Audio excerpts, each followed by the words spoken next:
تی رہے۔ کاشانہ بصیرت، کاشانہ بصیرت، کاشانہ بصیرت، کاشانہ بصیرت۔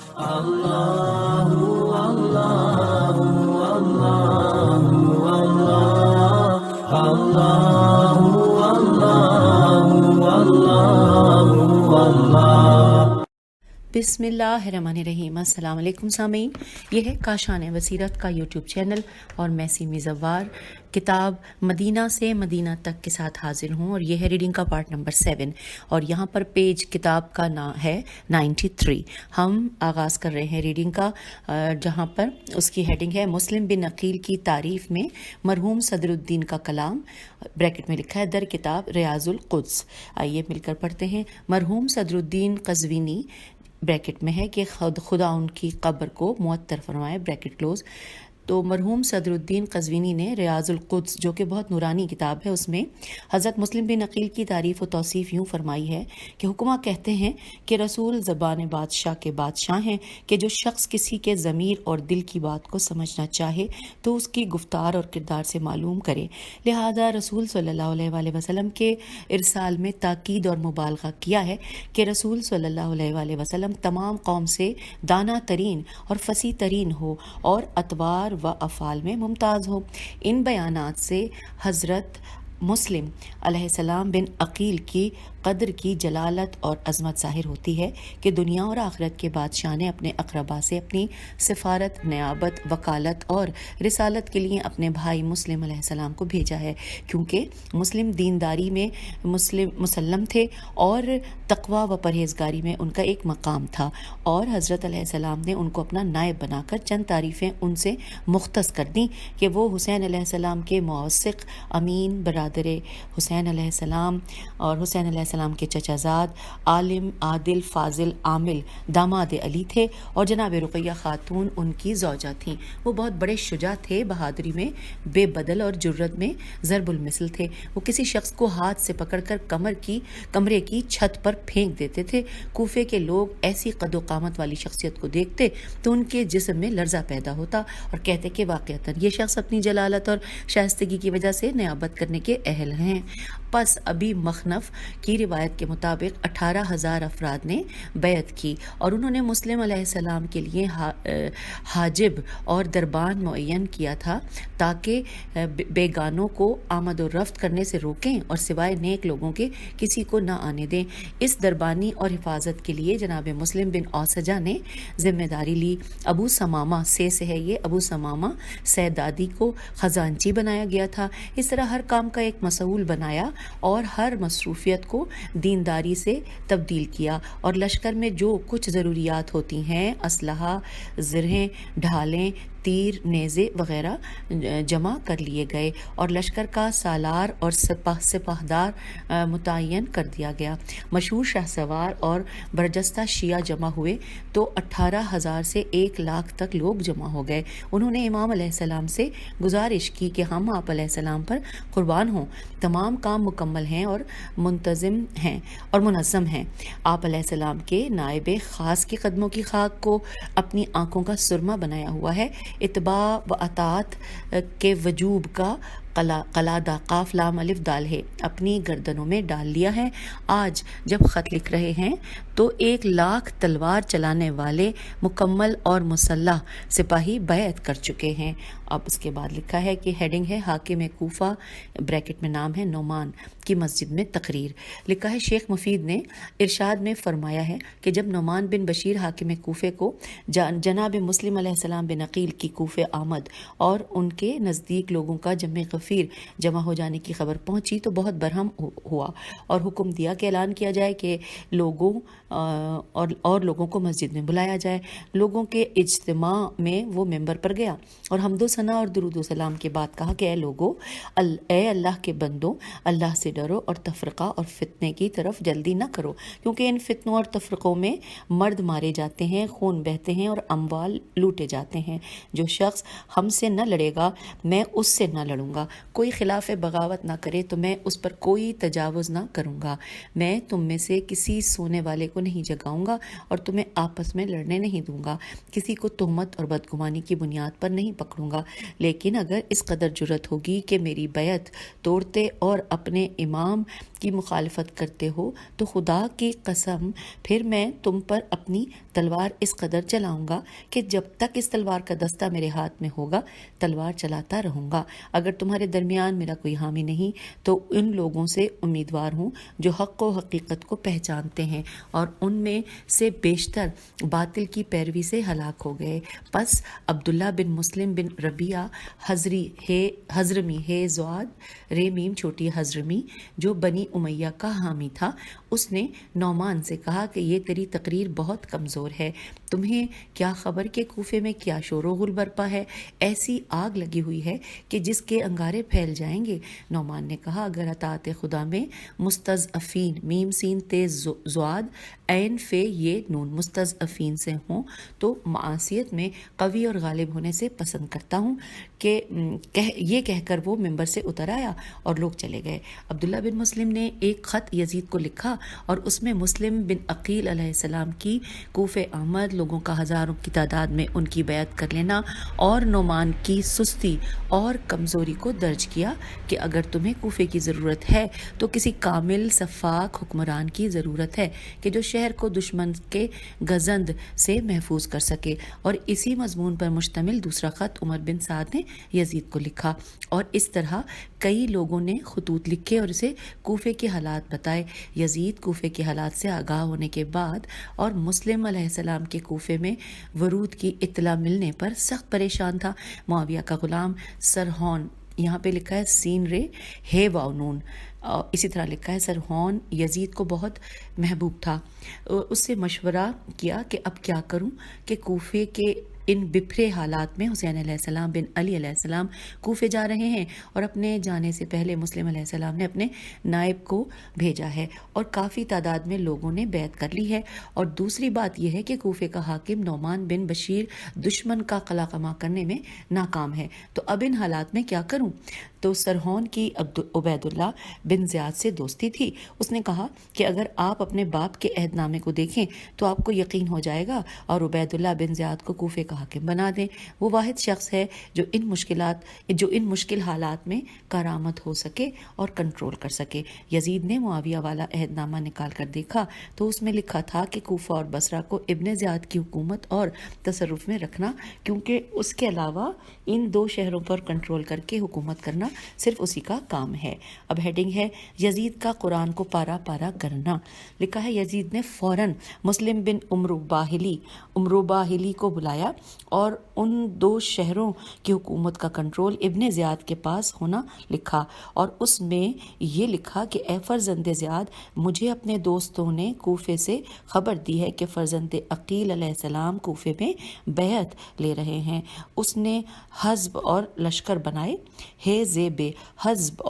بنائے ہیں، مسلمانوں کے عصا کے ٹوٹنے سے پہلے بہت جلدی کوفہ پہنچو اور مسلم علیہ السلام کو گرفتار کرو اور قتل کر دو یا شہر بدر کر دو یا ایسی مصیبت اس کے سر پر ڈالو کہ پھر کبھی کوفہ آنے کا نام تک نہ لے، وسلام۔ جب یہ خط ابن زیاد نابکار کے ہاتھوں میں پہنچا تو اسی وقت کوفے کی طرف روانگی اور کوفے کو فوری کنٹرول کا نقشہ بنا لیا اور دوسرے دن بصرے سے کوفے کی طرف روانہ ہو گیا۔ بعض تاریخوں میں ہے کہ یزید نے شام سے ایک لشکر ابن زیاد کی نصرت کے لیے کوفہ بھیجا اور لشکر بھیجتے وقت قرآن سے استخارہ کیا، تو استخارے میں یہ آیت آئی جو سورہ ابراہیم آیت نمبر 15 ہے۔ آئیے ترجمہ پڑھتے ہیں انورٹڈ کاما کہ اس مبارزے میں ہر ایک فتح چاہتا ہے لیکن رسوائی ظالم جابر کی ہوتی ہے۔ یہاں پر انورٹڈ کاما کلوز ہو گیا۔ یہ سورہ ابراہیم کی آیت نمبر 15 تھی کہ جو کہ استخارے میں آیت آئی۔ اب لکھا ہے کہ دوسری مرتبہ استخارہ کیا تو پھر وہی آیت نکلی، اور تیسری مرتبہ استخارہ کیا تو بھی وہی آیت نکلی۔ تو اس نے قرآن کو ٹکڑے ٹکڑے کر دیا اور کہا کہ اے قرآن، جب تو روز محشر آیا تو میری شکایت کرنا کہ مجھے یزید نے ٹکڑے ٹکڑے کر دیا تھا۔ اچھا آئیے اب آگے چلتے ہیں. اگلی ہیڈنگ لکھی ہے کہ ابن زیاد کا بصرے سے کوفے کی طرف سفر. لکھا ہے جب یزید نے بصرہ و کوفہ کی حکومتیں ابن زیاد کے حوالے کر دیں اور مسلم بن عقیل علیہ السلام کے قتل کا حکم جاری کر دیا تو اس نے کوفہ جانے سے پہلے بصرے کو نظم و نسق دیا. دوسری طرف اشراف بصرہ جو محب اہل بیت علیہ السلام تھے، جن کے درمیان خط و کتابت جاری تھی، ان تمام خطوط کو انہوں نے چھپا لیا. لیکن منظر بن جارود جس کی لڑکی بحریہ ابن زیاد کے گھر میں تھی، وہ ظالم خون بہانے کا سوچ رہا تھا کہ یہ بحریہ اس ڈر سے کہ خون خرابہ زیادہ نہ ہو، امام علیہ السلام کا وہ خط لائی کہ جو اس کے پاس تھا اور وہ سلیمان لایا تھا. اس ملعون نے سلیمان کو گرفتار کیا اور رات کو سولی پر لٹکا دیا اور صبح سویرے کوفے کی طرف چلا گیا. باہر صورت جب مسلم بن عمرو باہلی قتیبہ قاف تے یہ بے کباب بصرے میں آیا تو کوفے کی عمارت کا عہد اور یزید کا ابن زیاد کے نام خط دیا اور سفر کا حکم دیا اور ممبر پر گیا اور یہ خطبہ پڑھا. اور یہاں پر بریکٹ میں لکھا کہ یہ خطبہ قمقام قاف میم قاف الف میم قمقام زخار میں موجود ہے. بریکٹ ختم کلوز ہو گیا. پھر لکھا ہے کہ اب یہ خطبہ ہم پڑھنے جا رہے ہیں. لکھا ہے اما بعد مجھے ان آوازوں سے نجات نہیں دے سکتے اور کوئی شخص میری دشمنی اور مقابلے پر ثبات نہیں کر سکتا کہ میں اپنے دشمنوں کے ذوق پر زہر قاتل ہوں.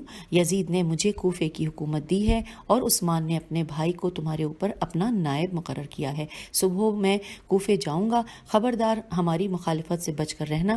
جس نے مخالفت کی تو اسے اس کے سردار کو قتل کر دوں گا اور گناہوں میں تمہارے نزدیکوں کو پکڑوں گا اور زیادہ کا طریقہ جاری کر دوں گا تاکہ نفاق اور افتراق ختم ہو جائے. دوسرے دن شریک بن الف این واو رے ہے الف رے سے چھوٹی ہے یہ نام ہے. دوسرے دن شریک بن آور حارثی جو علی علیہ السلام کا شیعہ تھا، مسلم بن عمرو باہلی نے عبداللہ بن الحارث بن نوفل اور دیگر 500 افراد کے ساتھ بصرے سے روانگی اختیار کی. عبید اللہ نے بڑی تیزی سے سفر کیا کہ کچھ ساتھی پیچھے رہ گئے. پہلا شخص جس نے تیزی سے سفر کرنے کی مخالفت کی وہ شریک ابن آور حارثی تھے، اس امید سے کہ اس ملعون کا ورود کوفے میں دیر سے ہو اور حضرت سید شہداء علیہ السلام پہلے پہنچ جائیں. عبید اللہ نے اپنے ساتھیوں کے حال کی طرف بالکل توجہ نہ کی بلکہ بڑی تیزی سے کوفے کی طرف متوجہ رہا. جب قادسیہ قاف الف دال سین یہ ہے جب قادسیہ پہنچا اور اس کا غلام مہران بھی سفر کرنے سے تھک گیا تو ابن زیاد نے اسے کہا کہ اے مہران، اگر اپنے آپ پر کنٹرول کرو اور ہمت کرو تو تمہیں کوفے کے محل میں پہنچ کر 1,00,000 درہم انعام دوں گا. اس نے کہا میری اب آگے جانے کی طاقت نہیں، میں بہت نڈھال ہوں. عبید اللہ نے اہل حجاز کی طرح سفید لباس اور سیاہ امامہ باندھا اور ایسے خچر پر سوار ہو کر اس راستے سے کوفہ پہنچا کہ جو صحرا اور نجف کی طرف سے جاتا تھا. اکثر مورخین نے لکھا ہے کہ جب عبید اللہ شہر کے قریب پہنچا تو ذرا توقف کیا اور رات کو تنہا کوفے میں داخل ہوا اور بعض نے کہا کہ 10 آدمیوں کے ساتھ داخل ہوا. اگلی ہیڈنگ ہے ابن زیاد کا کوفے میں ورود. تاریخ میں آیا ہے کہ جس رات عبید اللہ کوفے میں داخل ہوا وہ مہتابی رات تھی. اہل کوفہ سے سنا تھا کہ امام حسین علیہ السلام کوفہ آ رہے ہیں، لہٰذا وہ انتظار میں تھے. جب انہوں نے ایک گروہ کو رات کو آتے ہوئے دیکھا تو سمجھے کہ امام حسین آ رہے ہیں، لہٰذا گروہ در گروہ آئے اور استقبال کرتے رہے اور یہ کہہ رہے تھے کہ خوش آمدید اے فرزند رسول، مرحبا مرحبا یبنا رسول اللہ. پھر اس کے بعد لکھا ہے کہ ابن نما نون میم الف ابن نما لکھتے ہیں کہ پہلا شخص جو ابن زیاد کو کوفے میں ملا وہ ایک عورت تھی. جب اس کی نظر اس گروہ پر پڑی تو بآواز بلند کہنے لگی اللہ اکبر، خدا کی قسم یہ فرزند رسول صلی اللہ علیہ وآلہ وسلم آ گئے اور ہمارے شہر میں قدم رنجا فرمایا ہے. اس آواز نے پورے کوفے میں ہیجان برپا کر دیا کہ مولا حسین علیہ السلام آ گئے. لوگ استقبال کے لیے آتے گئے اور ان کی تعداد زیادہ ہوتی گئی حتیٰ کہ ابن زیاد کے خچر کی دم پکڑ لی، کیونکہ ان کا خیال یہ تھا کہ یہ فرزند رسول صلی اللہ علیہ وآلہ وسلم ہیں. وہ کسی سے بولتا نہ تھا اور چلتا رہا. جب قصر دارالامارہ پر پہنچا دروازہ بند تھا کیونکہ نعمان بن بشیر کوفے کا امیر تھا۔ وہ لوگوں کے ڈر سے دروازہ بند کر کے بیٹھا تھا کہ شاہدین امام حسین علیہ السلام اس دارالامارہ کے محل کا دروازہ کھولیں، لہٰذا چند نفر نگہبان کھڑے تھے اور انہوں نے نعمان کو خبر دی کہ یہ حسین علیہ السلام بن علی علیہ السلام اپنے لشکر اور حامیوں کے ساتھ دارالامارہ پہنچ گئے ہیں۔ نعمان دارالامارہ کی چھت پر گیا اور ہجوم کو دیکھا تو ڈر گیا اور کانپتے کانپتے کہا کہ یا ابن رسول اللہ صلی اللہ علیہ وآلہ وسلم، کوفہ بے وارث نہیں، خواہ مخواہ فتنہ برپا نہ کرے، یزید آپ کو یہ شہر حوالے کرنے والا نہیں ہے، کسی اور جگہ ٹھہرے، صبح دیکھا جائے گا کہ کیا بنتا ہے۔ لوگ نعمان کو گالیاں دیتے رہے اور کہتے رہے کہ اے ملعون، دروازہ کھول اور فرزند رسول صلی اللہ علیہ وآلہ وسلم کو اندر آنے دے کہ وہی خلافت کے اہل ہیں۔ لوگوں نے جس قدر اصرار کیا نعمان نے معذرت کی۔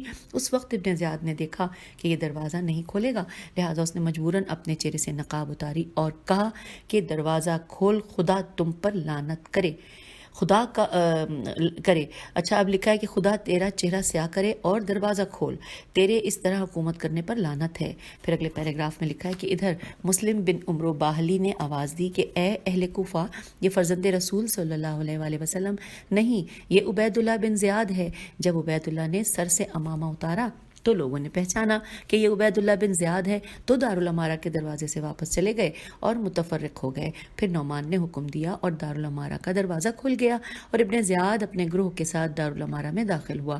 ابن زیاد جب تخت حکومت پر بیٹھ گیا تو سخت غصے میں کہنے لگا، نعمان، تم پر لعنت ہو، شہر میں یہ کیا حالات بنا دیے ہیں؟ جو لوگ قصر دارالامارہ میں موجود تھے ابن زیاد کے زبانی حملوں سے ڈر کر جواب میں کہا کہ ہمیں خبر نہیں، یہ فتنہ کسی اور نے پیدا کر دیا ہے، ہم نے یزید کی بیعت نہیں توڑی اور کسی سے عہد نہیں کیا۔ ابن زیاد نے کہا، میرے ہاتھ پر جو یزید کا ہاتھ ہے بیعت کرو۔ تو تمام رؤسائے کوفہ نے ڈر کے مارے اس کی بیعت کی۔ اچھا، اب اگلی ہیڈنگ ہے عبید اللہ کا کوفے کے اجتماع سے خطاب۔ مرحوم شیخ مفید رحمۃ اللہ نے ارشاد میں لکھا ہے کہ دوسرے دن صبح سویرے ابن زیاد نے اعلان کروایا کہ لوگ جامع مسجد میں جمع ہو جائیں، تو لوگ دستہ دستہ مسجد میں آئے اور عبید اللہ بن زیاد کا انتظار کیا کہ وہ کیا کہتا ہے۔ کچھ وقت کے بعد وہ ملعون کافر آیا، ممبر پر بیٹھا اور حمد و ثنا کے بعد کہا کہ مجھے یزید نے کوفے کا امیر بنا دیا ہے، اور یزید کا حکم نامہ پڑھ کر سنایا گیا۔ پھر اچھی لالچیں اور خوشخبریاں دی گئیں، اور پھر کہا کہ لوگوں، یزید نے مجھے والی کوفہ بنایا ہے کہ رعیت سے انصاف کروں اور ظلم و جور نہ کروں۔ میں مطیع اور مخلص لوگوں سے، ان کے والدین سے بھی زیادہ مہربان ہوں، اور مخالفوں اور باغیوں کو تلوار سے تیز اور تازیانے سے زیادہ مارنے والا ہوں۔ میرا پیغام اس ہاشمی بریکٹ میں لکھا ہے مسلم بن عقیل کو پہنچا دو اور اسے کہو کہ ابن زیاد کہہ رہا ہے کہ میرے غضب سے ڈرو ورنہ بہت جلد گرفتار ہو جاؤ گے، بہتر ہے کہ کوفے سے چلے جاؤ ورنہ مارے جاؤ گے۔ وسلام۔ پھر محل میں چلا گیا اور کوفے کے تمام رؤساء اور امراء کو بلایا اور ان پر سختی کرتے ہوئے کہا کہ ہر قوم کے فعال کارکنوں اور مخالفین خارجیوں کے نام لکھیں اور ان کو پکڑ کر میرے پاس لائیں تو وہ بری ہوگا، اور اگر ان کے نام لکھ کر نہ دو گے تو پھر ضمانت دو کہ کوئی مخالفت نہ کرے گا، اور اگر تم نے ان کو چھپایا اور مخفی کیا تو ان کو سولی پر لٹکاؤں گا اور اپنی عطا سے محروم کر دوں گا، ان کی جان اور مال مجھ پر حلال ہوگا۔ مقتل ابی مخنف میں ہے کہ ابن زیاد نے اعلان کروایا کہ یزید کی بیعت پر ثابت قدم رہو، ان قریب شام سے ایک لشکر آ رہا ہے جو مخالفین کو قتل اور اس کی عورتوں کو قیدی بنا لے گا۔ کوفے کے لوگ آپس میں کہنے لگے کہ ہمیں کیا کہ ہم مارے جائیں اور مخالفت یزید کرنا جس کے پاس خزانہ اور مال ہے، اور اس کی بیعت کرنا جس کے پاس نہ مال ہو نہ خزانہ، خواہ مخواہ اپنے آپ کو ہلاکت میں ڈالنا ہے۔ اب اگلی ہیڈنگ ہے مسلم بن عقیل علیہ السلام کی احمد مختار کے گھر سے ہانی کے گھر منتقلی۔ آئیے پڑھتے ہیں۔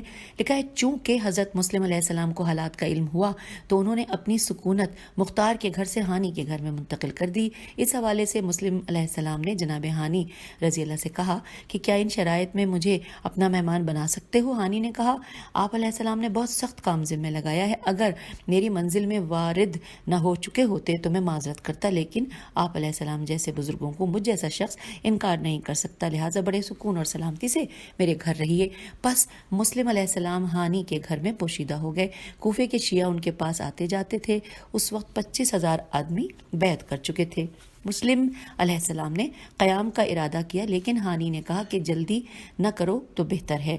چند دنوں کے بعد غلام معقل میم عین قاف لام کو ابن زیاد نے کہا کہ یہ 3,000 درہم ہے، کسی شیعہ کو تلاش کرو، اس کے سامنے اپنے آپ کو شیعہ ظاہر کرو اور اس کو یہ رقم دو کہ یہ رقم لو اور دشمنان دین کی جنگ میں میری مدد قبول کرو۔ جب یوں کرو گے تو وہ تم سے کچھ نہ چھپائے گا، اور بہت زیادہ کوشش کر کے مسلم علیہ السلام کی تلاش کرو کہ وہ کہاں ہیں اور ان کے ساتھی کون ہیں۔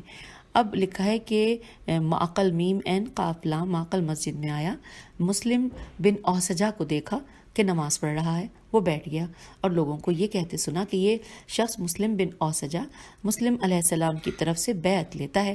جب مسلم علیہ السلام نماز سے فارغ ہوئے تو معقل نے کہا کہ میں شامی شخص ہوں اور اہل بیت علیہ السلام کا دوست اور ذوالکلاہ زال واو الف لام کاف لام الف عین ذوالکلاہ حمیری کے موالیوں میں سے ہوں، اور پھر کہا کہ میں مسافر ہوں، اگر مجھے زیارت کروا دیں تو اس شخص کی کہ جو میرے مولا حسین علیہ السلام کی بیعت لے رہا ہے، کیونکہ میں نے لوگوں سے سنا ہے کہ آپ کو ان سے آشنائی ہے، میں یہ مال دینا چاہتا ہوں، اگر آپ چاہتے ہیں تو یہ مال لے کر میری بیعت آپ لے لیں، اور ورنہ مجھے ان کی زیارت کروا دیں۔ تو مسلم بن اوسجہ نے کہا کہ اس مسجد میں میرا انتخاب کیوں کیا ہے، مجھے اپنا ہمراز کیسے پایا؟ اب لکھا ہے معتقل نے کہا کہ خیر کے آثار اور فلاح کے اظہار اور رشد کے انوار آپ کے چہرے میں دیکھے تو میں نے خیال کیا کہ آپ محبان اہل بیت علیہ السلام میں سے ہیں۔ مسلم بن اوسجہ چونکہ سادہ طبیعت کے تھے، لہٰذا اس سے کہا کہ تیرا کمان غلط نہ تھا، میں محب اہل بیت علیہ السلام ہوں، میرا نام مسلم بن اوسجہ ہے، آؤ خدا سے عہد و پیمان کریں اور اس راز کو کسی کے سامنے فاش نہ کرنا تاکہ میں تجھے مقصود تک پہنچاؤں۔ معقل نے جھوٹی قسم اٹھائی کہ راز فاش نہ کروں گا۔ مسلم اوسجہ نے کہا آج جاؤ، کل میرے مکان پر آنا، میں تجھے مسلم علیہ السلام بن عقیل کے پاس لے چلوں گا، اور دوسرے دن مسلم بن اوسجہ معقل کو مسلم بن عقیل علیہ السلام کے پاس لے گئے۔ معقل حضرت مسلم علیہ السلام کے پاؤں پر گر پڑا اور آپ علیہ السلام کے ہاتھوں کو چوما اور 3,000 درہم حوالے کیے۔ مسلم علیہ السلام بن عقیل نے فرمایا کہ اس شخص سے مجھے رشد کے آثار تو نظر نہیں آ رہے ہیں، میں خدا کی قضا پر راضی ہوں، قرآن لاؤ تاکہ اس کو قسم دلاؤں۔ قرآن لایا گیا۔ معقل نے قسم اٹھائی کہ آپ کا راز فاش نہ کروں گا، اور اگر سر بھی کٹ جائے تو بھی بیعت نہ توڑوں گا۔ اس روز شام تک وہ ہانی کے گھر رہا اور تمام حالات سے باخبر ہو گیا۔ بوقت غروب مرخص میمرے خیسواد مرخص ہو گیا اور ابن زیاد کو پوری تفصیل بتا دی۔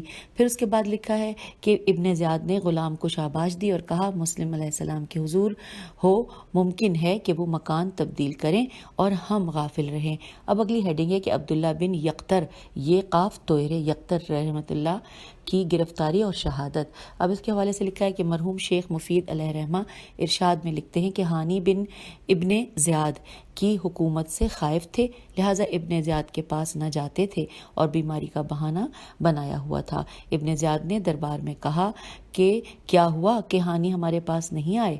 تو کہا گیا کہ اے امیر، وہ بیمار اور کمزور ہیں۔ ابن زیاد نے کہا کہ کاش ہمیں ان کی بیماری کا علم پہلے ہوتا تو ان کی عیادت کرتے۔ جب عمرو بن حجاج زبیدی ہانی کے سسر سے کہا وہ بیمار ہیں، تو ابن زیاد نے کہا کہ مجھے ان کی صحت و سلامتی کی اطلاع ہے اور اپنے گھر پر صفہ میں بیٹھتے ہیں اور لوگ ان کے پاس آمد و رفت رکھتے ہیں۔ تم محمد بن اشعث اور یحییٰ میری طرف سے ان کی عیادت پر جاؤ تاکہ اشراف کوفہ کی عظمت کا حق ادا ہو۔ اس وقت ابن زیاد کا دوست جلدی سے آیا اور کہا اے امیر، ایک تازہ خبر لایا ہوں۔ ابن زیاد نے کہا کیا ہے؟ اس نے کہا کہ میں ابھی تفریح کے لیے صحرا میں گیا تھا کہ ایک تیزی سے جانے والے قاصد کو دیکھا، اسے پوچھا تم کون ہو اور کس طرف جا رہے ہو؟ تو اس نے کہا کہ میں مدینے کا ہوں، کچھ عرصے وہاں کام تھا، اب کوفے میں واپس جا رہا ہوں۔ میں نے پوچھا کہ اہل کوفہ سے کسی کا خط بھی تمہارے پاس ہے؟ اس نے کہا نہیں۔ میں سواری سے اترا، اس کے لباس و سامان کی تلاشی لی تو ایک خط نکلا، وہ خط اور اس شخص کو گرفتار کر کے لایا ہوں اور مزید کارروائی کے لیے تمہارے حکم کا انتظار ہے۔ ابن زیاد نے خط پڑھا تو لکھا تھا، بسم اللہ الرحمن الرحیم، یہ مسلم علیہ السلام کی طرف سے سلطان حجاز کے نام خط ہے۔ آپ علیہ السلام پر قربان ہوں، میں نے آپ علیہ السلام کے دوستوں اور شیعوں کو آپ کا مطیع پایا ہے، سب آپ کے آنے کے انتظار میں ہیں۔ ابھی 20,000 نفر نے بیعت کر لی ہے اور ان کے نام لکھ لیے ہیں، آپ جلدی کوفے آئیں، وسلام۔ ابن شہر آشوب نے لکھا ہے کہ یہ قاصد عبداللہ بن یقطر رضی اللہ تھا۔ ابن زیاد نے قاصد کو طلب کیا اور پوچھا کہ تم کون ہو؟ کہا میں بنی ہاشم کا غلام ہوں۔ پوچھا کیا نام ہے؟ کہا عبداللہ بن یقطر۔ پوچھا یہ خط کس نے لکھا اور کس نے دیا ہے؟ کہا اس شہر کی ایک بوڑھی نے مجھے کہا کہ چونکہ تم مدینہ جا رہے ہو تو یہ خط آقا علیہ السلام کو پہنچا دینا۔ پوچھا کیا اس کو جانتا ہے؟ کہا نہیں۔ ابن زیاد نے کہا دو کاموں میں سے ایک کام کرو کہ یا خط لکھنے والے کی نشاندہی کرو تاکہ میری گرفت سے نجات پاؤ، یا پھر قتل ہونے کے لیے تیار ہو جاؤ۔ عبداللہ بن یقطر نے کہا کہ خدا کی قسم نہ میں اس بوڑھی سے کم ہوں جس نے مجھے خط دیا، مجھے قتل ہو جانا منظور ہے۔ ابن زیاد نے غضبناک لہجے سے کہا کہ جلاد کو جلدی لاؤ، اور اس مظلوم غریب کے قتل کا حکم دے دیا۔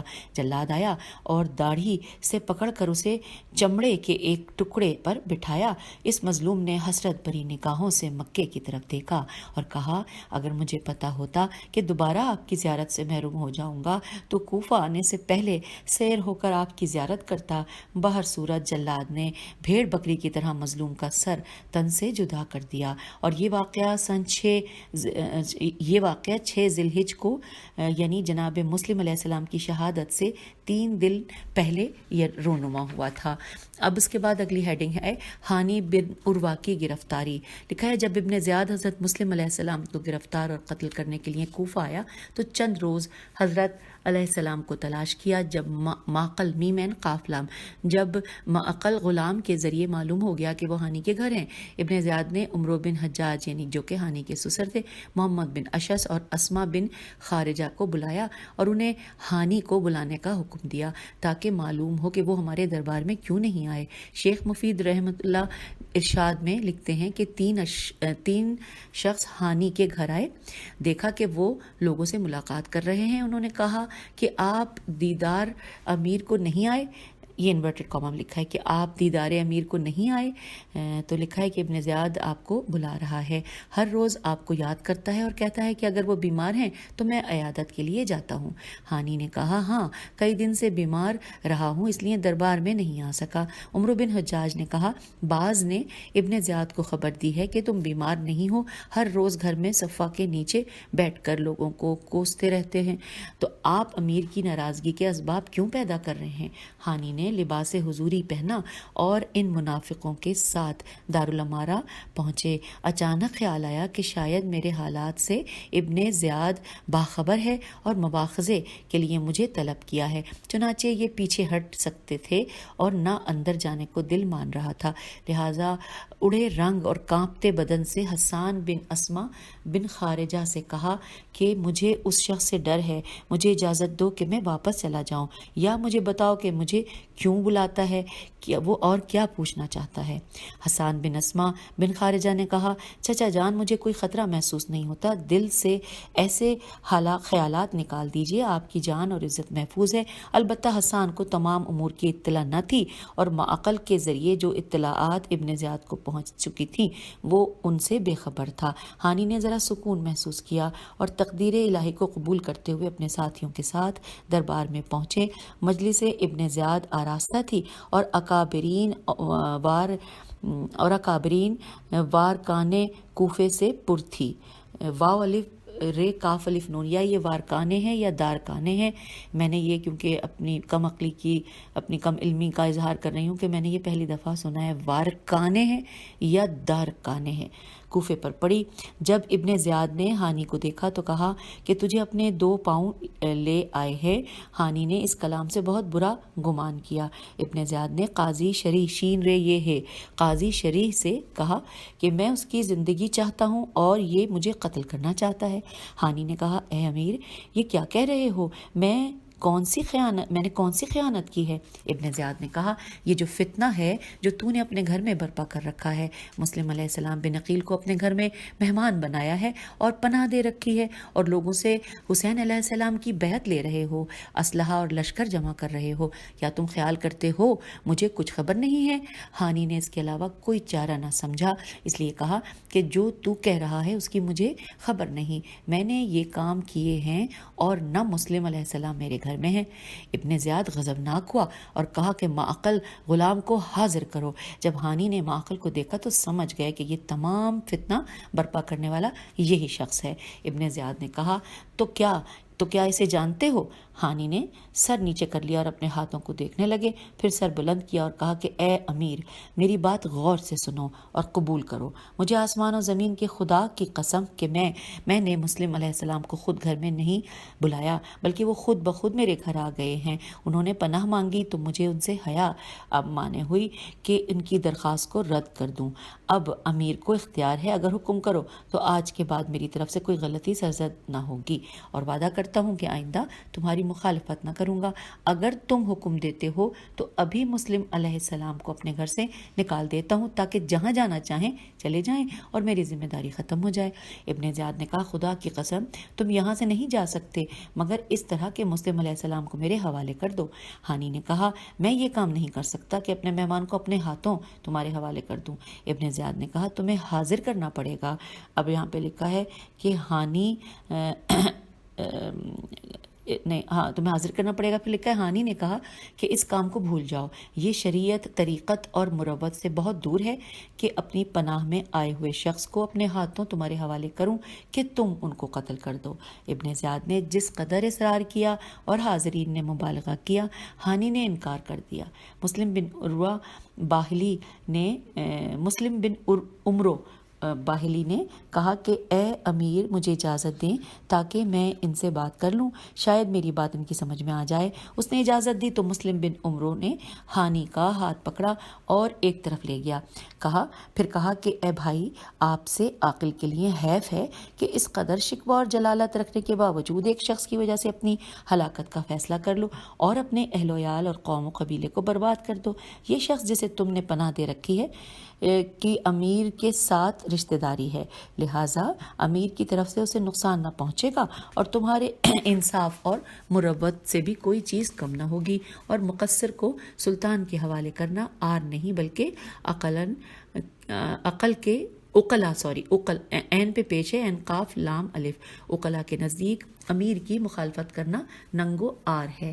ہانی نے کہا یہ کیا خرافات ہے جو تم بتا رہے ہو؟ سب سے بڑی ننگو آر تو یہ ہے کہ کسی پناہ میں موجود شخص کو دشمن کے حوالے کیا جائے۔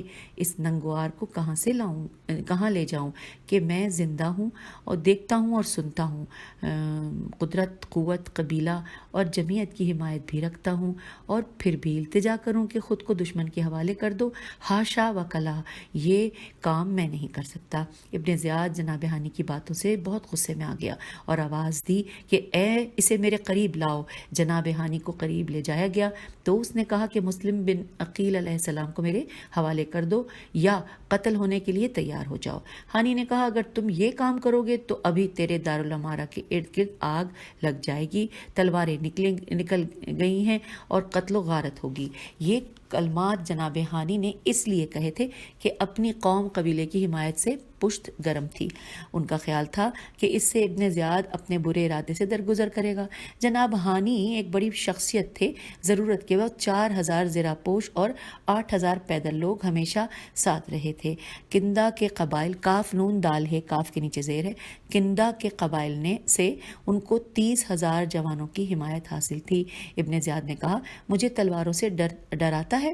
پھر آواز دی مہران اسے پکڑو۔ مہران نے ہانی کا عصا پھینک دیا اور انہیں بالوں سے پکڑ لیا۔ ابن زیاد نے ان کے ہاتھ والی چھڑی لے کر ہانی کے سر اور چہرے پر بڑے زور زور سے مارنا شروع کر دیا، جس سے اس کی ناک کی ہڈی ٹوٹ گئی اور خون جاری ہو گیا۔ پھر لکھا ہے کہ سر و پیشانی کا خون اور گوشت ان کی داڑھی اور جسم پر گرنے لگا۔ جناب ہانی نے ایک شخص سے تلوار مانگی لیکن اس نے نہ دی، تو ابن زیاد نے کہا کہ آج تیرا خون مباح ہے کیونکہ تو خارجیوں کی راہ پر چلا ہے، لہٰذا ہانی کو کھینچا اور دارالامارہ کے ایک کمرے میں قید کر دیا اور چند محافظ ان پر مقرر کر دیے۔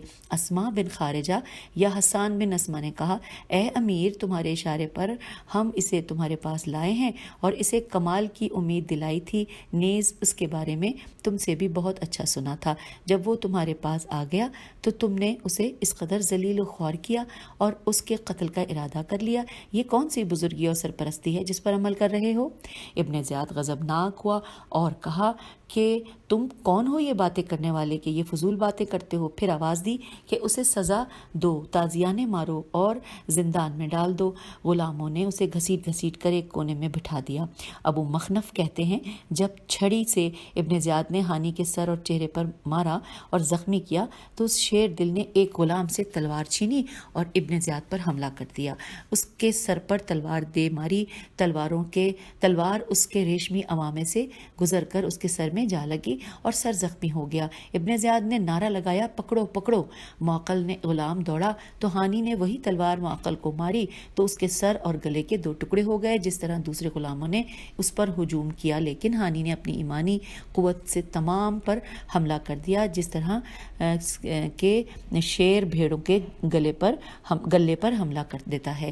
ایک حملہ دائیں اور ایک حملہ بائیں کر کے 25 غلام اور ابن زیاد کے خوش آمدیوں کو جہنم میں بھیج دیا۔ وہ لڑائی کر رہے تھے اور کہہ رہے تھے، اے اہل شقاق، اگر خاندان رسول کا ایک بچہ میرے گھر میں آئے تو جب تک میری جان میں جان ہے اس کی حمایت کرتا رہوں گا۔ شخص قبیل جلیل حضرت مسلم بن عقیل خود بھی اپنا مقام رکھتے ہیں، لیکن اب وہ سلطان بر و بحر، مالک جود و سخا، دانا کے خیر و بشر اور رسول صلی اللہ علیہ وآلہ وسلم کے خاص الخاص امام حسین علیہ السلام کے نائب بن کر آئے ہیں۔ میں ان کی حمایت کر رہا ہوں۔ بہر صورت اس کے نوکروں، چاکروں اور غلاموں نے ابن زیاد کی حمایت میں ملک پر حملہ کیا اور ہانی کے تھک جانے اور زخمی ہو جانے کے بعد اسے قیدی بنا لیا اور ہاتھوں کو باندھ کر ایک کونے میں قید کر دیا۔ اور اب آئیے اگلی ہیڈنگ کی جانب چلتے ہیں۔ اب ہیڈنگ ہے ملا حسین کاشفی، کاف الف شین فے چھوٹی ہے اور آگے لکھا ہے روضۃ الشہداء۔ ملا حسین کاشفی ایک طویل مقالے کے آخر میں لکھتے ہیں کہ ابن زیاد نے حکم دیا کہ ہانی کو 500 تازیانے مارے جائیں۔ تازیانے مارے گئے تو وہ بے ہوش ہو گئے اور شہید ہو گئے، اور روایت میں ہے کہ انہیں بھرے بازار میں لے گئے، سر تن سے جدا کر دیا اور جسم سولی پر لٹکا دیا اور سر ابن زیاد کے پاس لے گئے۔